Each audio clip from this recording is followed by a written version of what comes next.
Good day, my friends. It's your old pal Jordan the Lion. How are you all doing today? I hope you said great. I'm doing well. If you saw the last vlog that I posted, it was of us seeing the world's biggest cheesesteak being made by Steak Time in Miamisburg. When I was leaving there on my way to go visit Papaw at the hospital, which, by the way, Papaw's doing great. His rehab has been amazing, and he's actually coming home in like 2 days. So when I was passing by, I noticed a cemetery I'd never heard of before, and I ended up looking it up, and there were some very fascinating people with some very fascinating stories. So I thought, let's go check that out on our way down to see Papaw today. Daze Jordan the Lion and you all begins now. This is Carillon Park, so we're pretty close. Like I said, this is my first time here. I just noticed it as I was driving through Kettering, and wow, some of the stories for the people here are quite amazing. This one is really beautiful.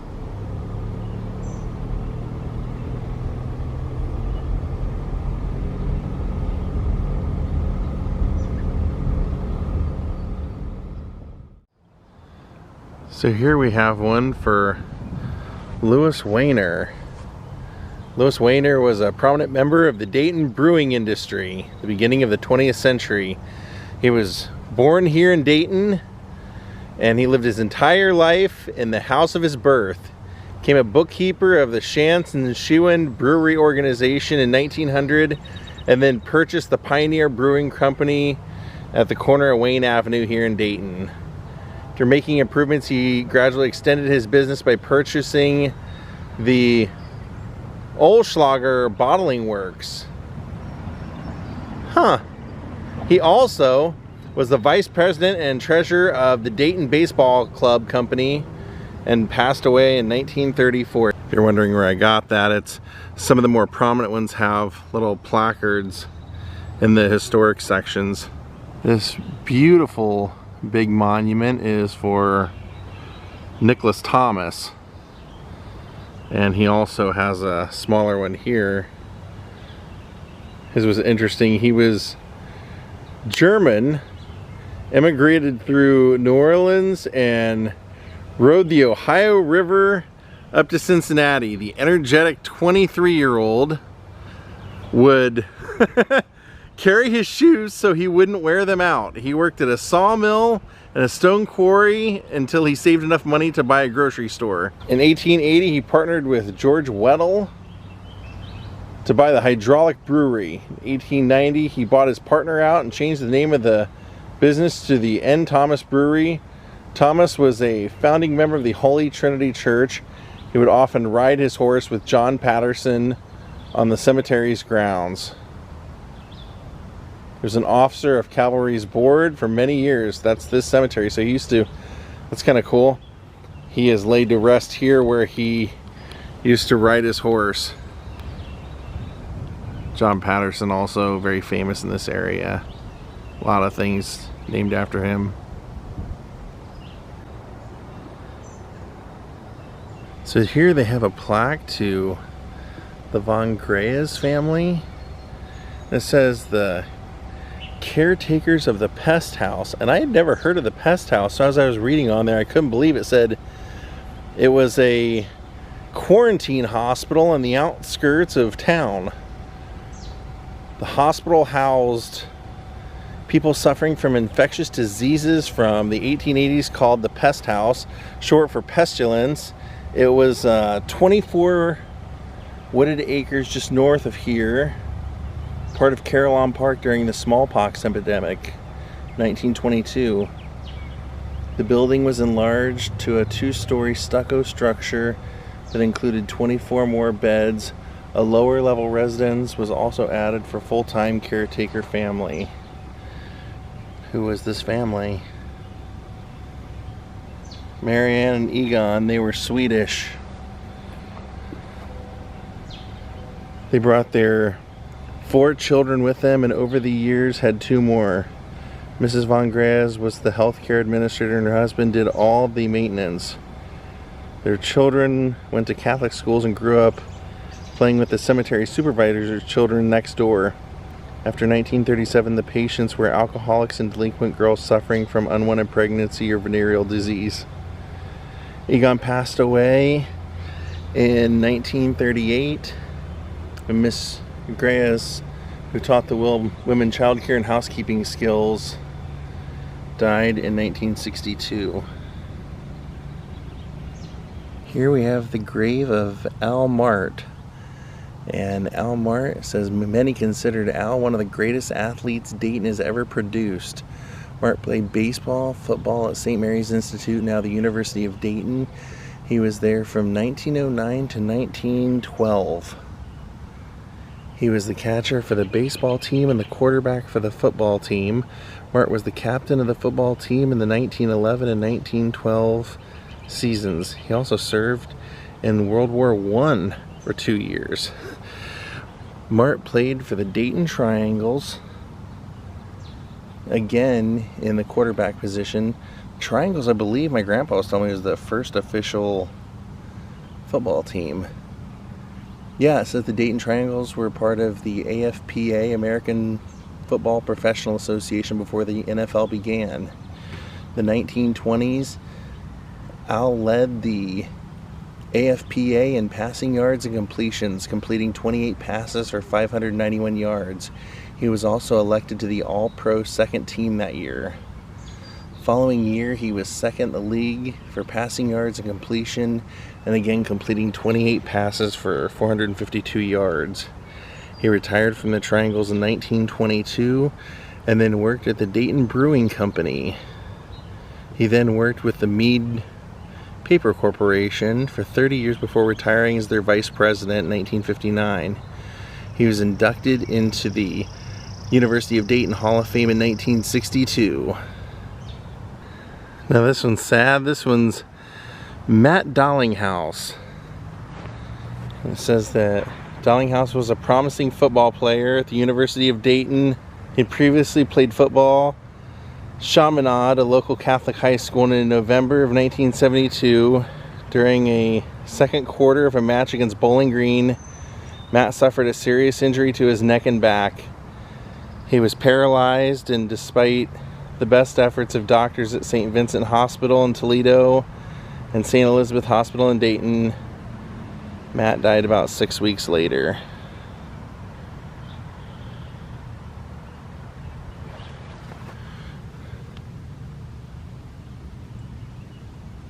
So this whole corner right here is for the Weyland family. You can see there's their name there. They also have a bench. And then over here you have Charles, who was a politician, U.S. Congressman for Ohio, 3rd District in the House of Representatives. He was actually known as one of the more liberal members of his party during his time in Washington, but he was one of the early contributors to implementing the Fair Housing Act. He was also the professor of economics at University of Dayton. He and his wife. There's a picture of him. Also the vice president of the Dayton Dress Company. Says he was elected to the U.S. House of Representatives from Ohio's 3rd District. While campaigning, he walked an estimated 880 miles through the neighborhoods of Dayton to ring strangers' doorbells and introduce himself. Weyland served 6 terms in Congress and was notable as the Republican Party's lead opposition to the Vietnam War. In his retirement, he lobbied on foreign affairs issues, the Woodrow Wilson International Center for Scholars. And then over right next to him is his brother, James Weyland.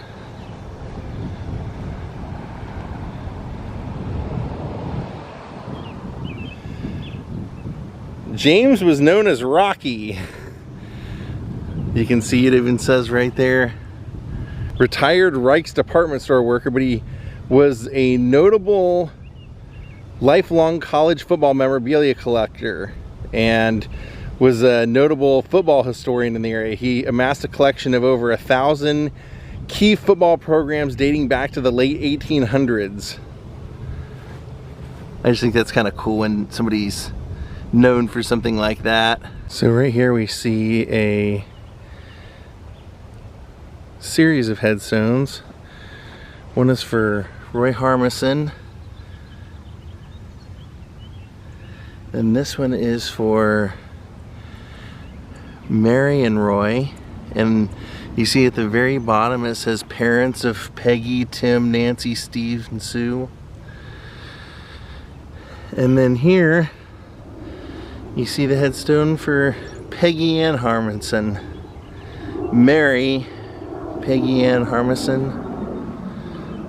So the reason that this headstone is here and why these are here is it says on June 14th of 1967, Peggy Ann Harmison was 16, a sophomore at Bellbrook High School, when she decided to take a walk to Lookout Tower at Hills and Dale Park with her friend Ron.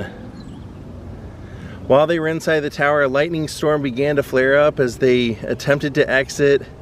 Margaret was coming down first. She was fatally struck with the full force of lightning as they reached the tower door. Ron survived with burns on his head and chest. Then as we walk over here, we see a sign that says Corporal Tony Stein, United States Marine Corps World War II Medal of Honor recipient.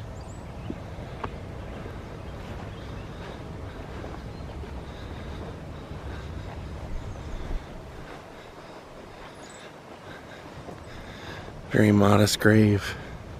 Here's the headstone for Tony Stein. It says he was a young machinist who volunteered for the service in the Marine Corps in World War II.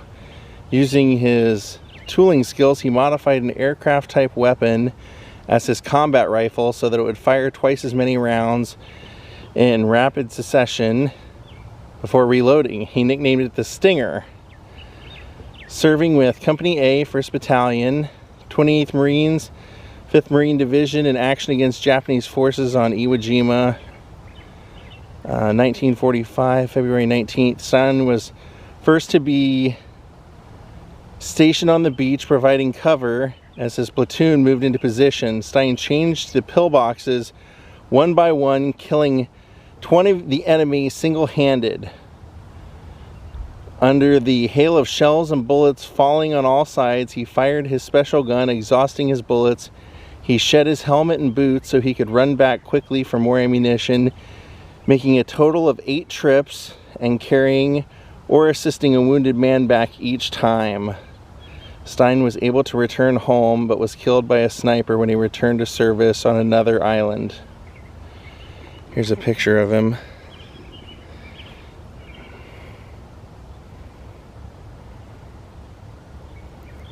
Says his Medal of Honor was given to his widow February 19th, 1946 by Ohio Governor.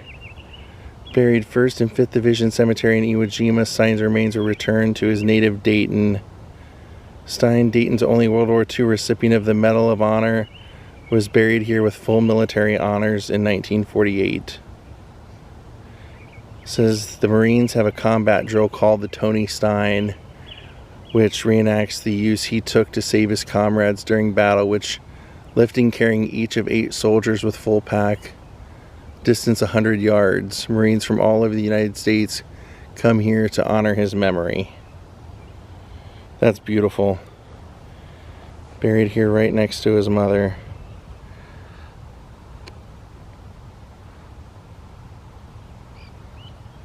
Thank you, sir. See, there's his mother right there. Take a look at this though.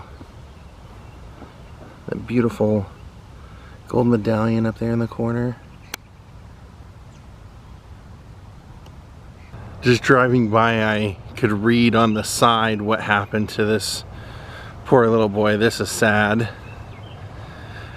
Clemens M., son of Henry and Mary Falk, age 7 years, 11 months, 27 days. Precious one from us has gone, a voice we loved is stilled, a place is vacant in our home which never can be filled.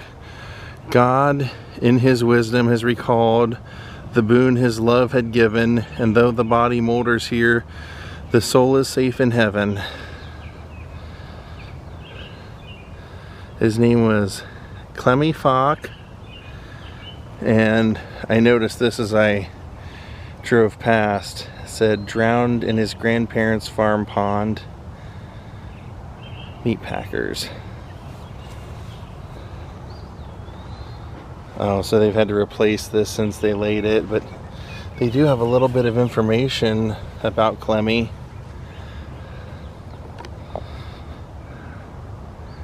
Drowned in his grandparents' pond, his heartbroken young parents, Henry and Mary, commissioned a life-size marble statue of him as the memorial marker for his grave. The artist used a photograph of Clement taken with a studio prop that looked like a tree stump. Sculpture stood here till around 1995 when it mysteriously disappeared. 25 years later, a distant cousin of Clement's named Edward Falk began gathering funds to replace the missing statue. Here's the picture that the family had made the statue of him out of.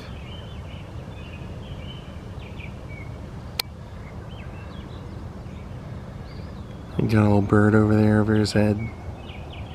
So here we see headstone for Maurice Breen Sr. and one for Junior. And a John Breen. So the story on Maurice is it says that when he immigrated from Ireland to the United States in the 1850s, he was escaping poverty. He settled in Xenia and went into the draying business. He mainly hauled steel and logs for the railroads. There are many stories about him smuggling runaway slaves in his wagons as part of the famous Underground Railroad. His sons and grandsons went on to become prominent citizens, inventors, and even congressmen. Let me show you some of his famous relatives that are also buried here other than just the Breens right here. So right behind him we have a Colonel Carrie Aaron Breen. And then on the other side we have a Robert Garrity Breen. And then they actually have a placard for Edward Breen down here. His wife is next to him, and it says, Ed Lucky Eddie Breen was born in 1908 in a bed where Abraham Lincoln had slept at the Phillips House, a fine old Dayton hotel. He was the son of John Breen, the hotel's manager. He and his family survived the Great Dayton Flood of 1913. After college, Breen managed the Biltmore Hotel and later the Van Cleve. During these years, he met many famous people as they stayed in his hotels. During World War II, Breen was a major in the U.S. Army Air Force. He saw action in North Africa and Italy. For his service, he earned the rank of Lieutenant Colonel in the Infantry Reserve. 1914, Breen was elected to the Dayton City Commission and became mayor. 1948, Breen resigned to seek a seat in Congress. Democrat Breen unseated Republican incumbent Raymond Burke. In 1915, Breen won re-election to the House, defeating Republican challenger. However, ill health prompted Breen to leave from his term early on October 1st, 1951. He later re-entered politics, holding a seat on the Montgomery County Commission from 1955 to 56. Says he was known for his courage and leadership, as well as his advocacy for all people. Here we have a tremendous statue for M.J. Shafer, Michael J. Shafer. Says he was the largest manufacturer of cigars in Dayton, Ohio. He went into business in 1875 with his younger brother Joseph. 1879, Michael went into business with the Mart, Shafer, and Mart. 15,000 square feet building, including elevators connecting the floors. Company produced cigars of all kinds and specialized producing custom ordered cigars. In 1888, Shafer and Mart sold 9 million cigars. The firm also had a branch in Miamisburg, which focused on cheaper grades of cigars. Michael was also the owner of the Shafer Apartments in the Oregon District. He died in 1924. So here we have a grave with you'll notice a bowling ball and bowling pins on it for Angie Kreitzer. Angie Kreitzer it says the namesake for the Angie Kreitzer Memorial Queens Tournament. She was an Ohio Women's Bowling Association Hall of Famer, was a member of the Women's International Bowling Congress and the Dayton Women's Bowling Association. During her storied career, she was crowned WBA Queens Champion in 1997 and World Team Challenge Champion in 1998. Also achieved the crowning jewel by rolling a perfect 300 game. Her overall average was once as high as 221. Wow, congratulations. Rest in peace. Here is the grave of great UD coach. It says he originally attended Notre Dame University. He was 5'8", 167 pounder, played under head coach Jess Harper and assistant coach Newt Rockney. Following military service during World War I, he played football professionally from 1919 to 1921 with Massillon and Cleveland. As head coach, Harry elevated the quality, character, and esteem of University of Dayton football from a small school minor program to a mid-major capability through most of Ohio and other Midwestern colleges. Harry, affectionately referred to as the Blonde Beast, was a strict disciplinarian, continuing as athletic director until retiring at the age of 71. The University of Dayton Stadium was named after him in 1961 following his many years of service. So over here you notice there's another little placard, and it is for Mary Virginia Malone Cleary. Right there. Let's see what it says. Mary Virginia Malone Cleary, actress starring roles with Henry Fonda on Broadway and Dick Van Patten on television. She was born to a musical family. She graduated from Julian High School, University of Dayton. Cast as Lieutenant Anne Gerard opposite Henry Fonda and Mr. Roberts, she held the role from February of 1948 to January of 1951.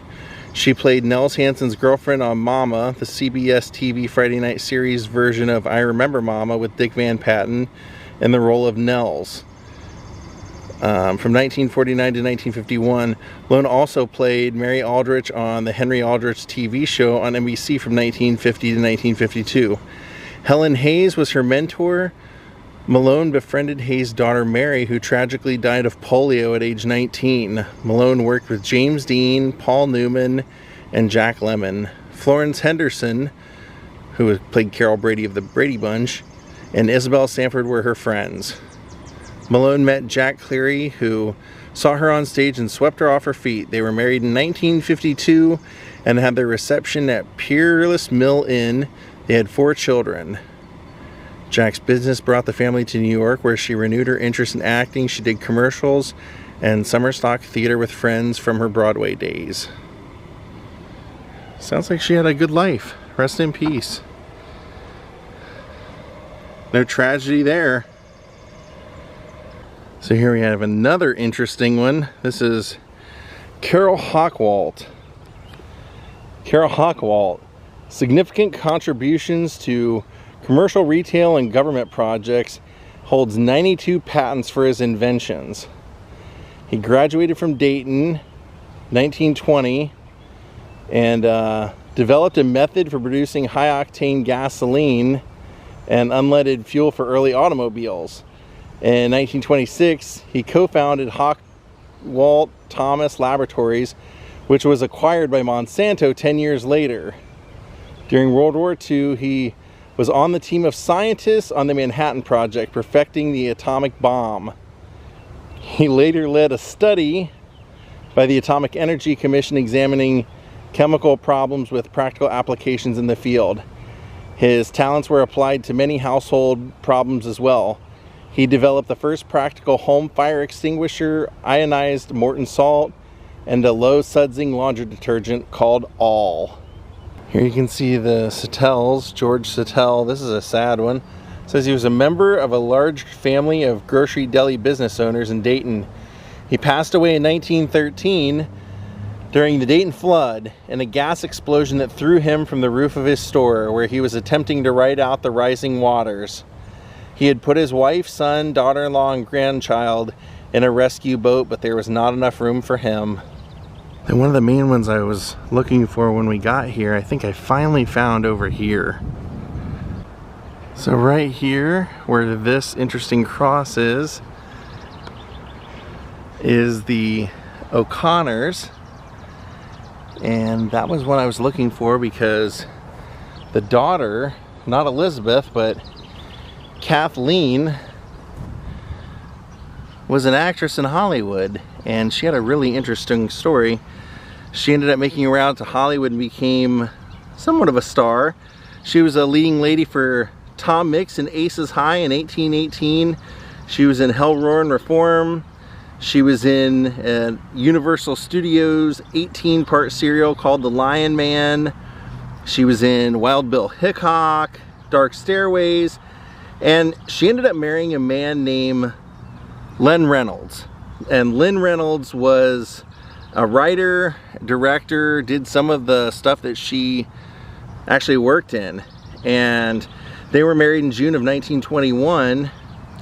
And their marriage actually ended in tragedy because Len Reynolds was off making a movie in Bishop, California called Back to God's Country. And his wife Kathleen stayed in Hollywood. And apparently they hit some bad weather while he was up there working, and it caused him to come back a few days late. And when he returned, they threw a return party, and apparently Kathleen started making comments and jokes around their friends, kind of implying that he was having an affair with Renee Adore, who was in the movie Back to God's Country, and was saying that she basically was accusing him of being too friendly with her in God's Country. And apparently they started bickering and arguing, and then he started accusing Kathleen of cheating on him, and eventually he went and grabbed a gun and decided to take it on himself, and he ended up passing away the next day. She ended up retiring from film, never ended up making anything else, and then many years later she married another man named Reynolds, Clark Reynolds. And when she ended up passing away, she was originally buried at Mission Cemetery in Mission Hills, where Richie Valens is buried, but her family apparently decided to move her here where the rest of the O'Connors are, her family. Over here was the last one that was on my list for today. Don the Monk Meineke.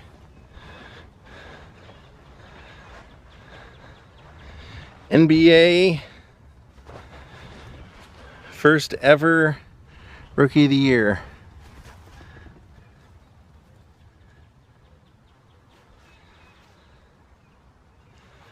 Well known for his athleticism, having played basketball and baseball at UD, where he held 33 records. Meineke played baseball, basketball at the University of Dayton. He was two-time All-American and still the 6th leading scorer in UD history. Member of both the UD and Ohio Basketball Hall of Fame, Meineke played in 4 postseason tournaments in 3 years as Dayton played in both the NIT and NCAA in 1952. He was an MVP both nights in the 1952 All-American Games, played against the world champion Lakers and the New York Knicks. After UD, he played for the Pistons and was the first NBA Rookie of the Year in 1953. I believe the Pistons, I'm gonna have to look that up, they weren't in Detroit at that time, because I know he played for the Cincinnati Royals at one point, but I think the Pistons were like out of Kentucky during those days. No, my bad, it was Fort Wayne Pistons. They were the ones who drafted him in 1952. Well, Lionhearts, I hope you enjoyed exploring this cemetery with me today. We are going to call it a day. Thank you all for watching. We will see you next time. Have a great night and goodbye.